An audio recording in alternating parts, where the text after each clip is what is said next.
చలి చంపేస్తోంది. తీవ్రత అంతకంతకు పెరుగుతోంది. అంతేకాదు అక్కడక్కడ నీళ్లు గడ్డకట్టుకుపోతున్నాయి. అంటే ఏ రేంజ్లో వాయిస్తుందో ప్రత్యేకంగా చెప్పాలా? ఒకప్పుడు 15 నుంచి 20 డిగ్రీల మధ్యలో టెంపరేచర్ ఉంటే వామ్మో అనేవాళ్లం, నిలువెల్లా వణికిపోయేవాళ్లం.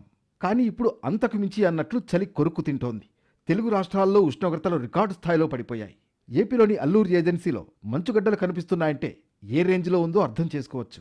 ఇటీవల జీమాడుగుల మండలం సులభం గ్రామంలో చలి తీవ్రతకు నీరు గడ్డకట్టకపోయింది. పొలాల్లో ఎక్కడ చూసినా మంచు కనిపించింది.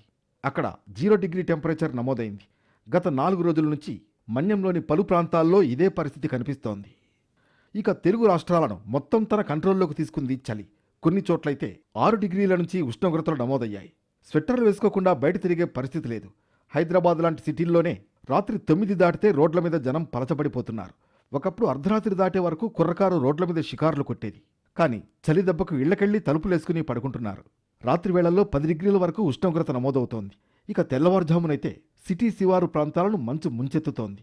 ఉదయం పూట ప్రయాణాలు చేయాలంటే నరకం కనిపిస్తోంది. ఉమ్మడి ఆదిలాబాద్ జిల్లాపై చలి పంజా విసురుతోంది. ఏజెన్సీలో రికార్డు స్థాయిలో కనిష్ట ఉష్ణోగ్రతలు నమోదవుతున్నాయి. రోజురోజుకి అక్కడ చలి తీవ్రత పెరుగుతోంది. గిన్నెదరలో 5.4, అర్లీటిలో 6.1, పెంబిలో 6.8, కోటపల్లిలో 8.1 డిగ్రీల ఉష్ణోగ్రతలు నమోదయ్యాయి. దీంతో చలిమంటలు వేసుకుని సేదదీరుతున్నారు. ముఖ్యంగా మన్యసీమలో దట్టంగా మంచు కురుస్తోంది. ఘాట్ రోడ్ల ప్రయాణాలు ప్రమాదకరంగా మారాయి. ఎదురుగా వస్తున్న వాహనాలు కనిపించడం లేదు. దీంతో చాలా చోట్ల ప్రమాదాలు కూడా జరుగుతున్నాయి. మరికొన్ని రోజుల పాటు మంచు తీవ్రత ఇలానే ఉంటుందని అధికారులు చెబుతున్నారు.